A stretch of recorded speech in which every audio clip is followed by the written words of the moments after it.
Game 5 of the Eastern Conference Semifinals as the Boston Celtics host the Washington Wizards. Welcome into this edition of the Celtics pregame report with Josue Pavone. I'm joined by WEEI.com's Mike Petraglia to preview tonight's pivotal game in this best-of-7 series that is all tied up at 2 games apiece. Mike, welcome back, man. Thanks, Josue. I think it's going to be an interesting rest of this series, and obviously, Game 5, when the series is tied 2-2, is the pivotal game in the series, and I think it's going to tell a lot tonight based on who comes out hottest and with the most momentum in the first, I'd say 10 to 12 minutes of this game. So I get that the Celtics squeezed out 2 back-to-back wins at home to grab that 2-0 lead initially, but what happened in Washington, Trags, and how come the Wizards were able to manhandle the C's in Games 3 and 4? Well, because they were able to manhandle the C's. Certainly, the physical element of the game really came to the fore for the Wizards, and I think they understood that what happened with the Celtics in Boston could not happen again. They realized they were not able to protect the lead because they weren't getting physical and winning the battle, not only in the paint but on the post. And certainly I think the Wizards came out bound and determined to exert their dominance in the interior part of the game, both in the paint and on the low post. And, I think they felt that way because, you look at the two rosters, and I think certainly the Washington Wizards are the stronger, more powerful team. It starts with, their center in Marcin Gortat, and you take a look at the way Otto Porter has eaten up the Celtics this year. Those two players alone are huge influences. And the other thing I would say is Markieff Morris has come back from that Game 1 injury. And I think people forget just how big of a factor his loss midway through Game 1 was in the Wizards dropping Game 1. You put all 3 of those players together on the front court, the Celtics do not match up well with all 3. After 2 hit pointers, Avery Bradley said yesterday that he's feeling better and that he will be ready to go for Game 5. But how concerned are you about his health? And do you think the Celtics can actually win this series with a banged-up Avery Bradley in the backcourt? I don't think so, Josue, and I think they're going to have trouble containing Bradley Beal. And, certainly he has been on Bradley Beal for most of this series, and I think he's done a pretty good job until Game 4, where I thought he just didn't have a strong game, and I thought it also affected his offensive output as well. I just think that Avery Bradley is definitely beat up, and we certainly have sung that tune before with the Celtics and Avery Bradley in the playoffs before. The last couple of seasons obviously come to mind. But they need Avery Bradley playing at top form to have any kind of chance. They also are going to need, I think, Isaiah Thomas to play anywhere. And I know we've said this before, you and me together talking. He's going to have to play 42 to 44 minutes at the very least, I think, for the Celtics to come out on top. He's not going to get much of a break. And, the other thing I would tell you, Josue, that is concerning me is the way the Celtics responded to that 22-0 spurt in Game number 3 to allow a 26-0 spurt. Historic run by the opposition in the playoffs in Game 4 is a sign to me that they kind of realize that once the Wizards get going, they have no answers. And, there's no physical answer like the Wizards had for the Celtics in Games 3 and 4. I don't know if the Celtics are capable of providing a physical response back home for Game number 5 tonight.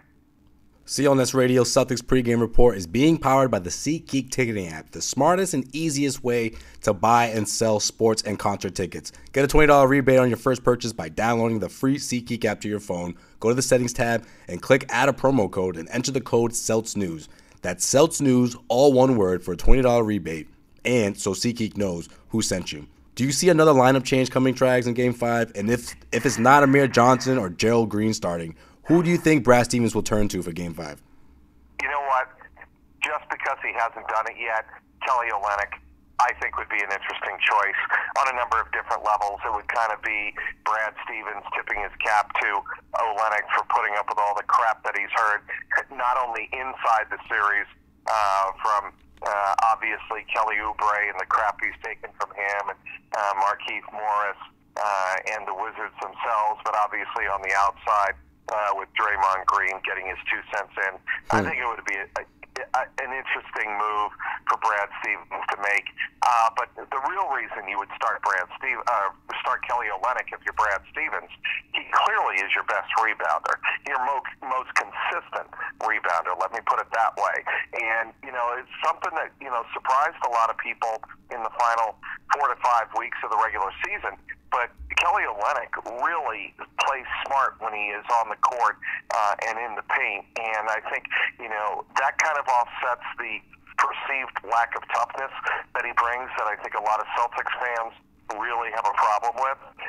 But Kelly Olynyk could be a guy that could get a start in game number 5 if Brad Stevens doesn't think that disrupts what he wants to do off the bench. Trags, Isaiah Thomas looked pretty rattled out in Washington, especially in Game 3. Do you think the Washington Wizards have sort of figured out the formula into how to stop him, or do you expect Isaiah to go off and hit 30-plus tonight in Game 5? Well, I think what is going to happen, I think Isaiah is going to try to get to the basket and draw some fouls, and figures that on the home court with some home cooking, he's going to get those calls that he was not getting and that he complained about not getting in games 3 and 4.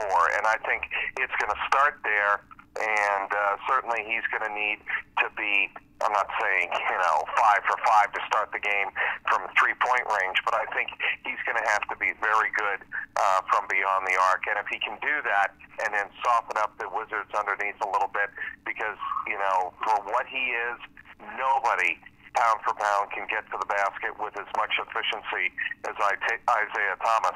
The problem, Josue, is that in games 3 and 4, especially on Sunday in game 4, he wasn't getting the calls. He'll get them in game 5, I think. Who wins game 5? I think the Wizards do, because I think the Wizards are going to find a way again to exert their physical presence on the front court, and I think what the Wizards are showing is if they can build their play from inside out, they have the best chance to beat the Celtics, and that's when they've had their best success in this series is starting from underneath the basket, defending the low post, and rebounding, and that's something that the Celtics just haven't figured out. They obviously, the Celtics got a miraculous performance from Isaiah Thomas in game number 2, the 53 points, and we already talked about Markieff Morris and his injury in game 1 really turning the tide in that series opening game. I don't know. I don't think the Celtics get bailed out in game 5. I think the Wizards have the momentum we saw the Celtics exert against the Bulls in the first round. I think the tables have turned. All right, he is Mike Petraglia, a.k.a. Trizzy Trags, as I like to call him. Make sure you follow him on Twitter, @Trags on Twitter. That's @Trags on Twitter. I'll see you there tonight, Trags, and thanks for stopping by, man. We appreciate it. Anytime, Joe Swag. Well, that's going to do it for this edition of the Celtics pregame report. Special thanks to Trags for joining me, and of course to everyone who tuned in to yet another pregame report. Tonight's postgame show will air immediately following tonight's game on clnsradio.com. You can call in toll free at 347-215-7771 after the game to get on the airwaves. Or just like this show, you can listen to it on demand, anytime, any place, anywhere on the CLNS Radio mobile app. Be sure to check out the Garden Report after the game on the CLNS Radio YouTube channel at youtube.com/CLNS Radio for all the raw and uncut videos from the locker room and the press table after the game. Weekday shows air on the Celtics Newsfeed channel on iTunes, Stitcher, and the CLNS Radio mobile app. We'll see you next time as the Celtics will gear up for Game 6 on Friday in Washington. For today's Boston Celtics pregame report with Josue Pavone, this is Josue Pavone signing off.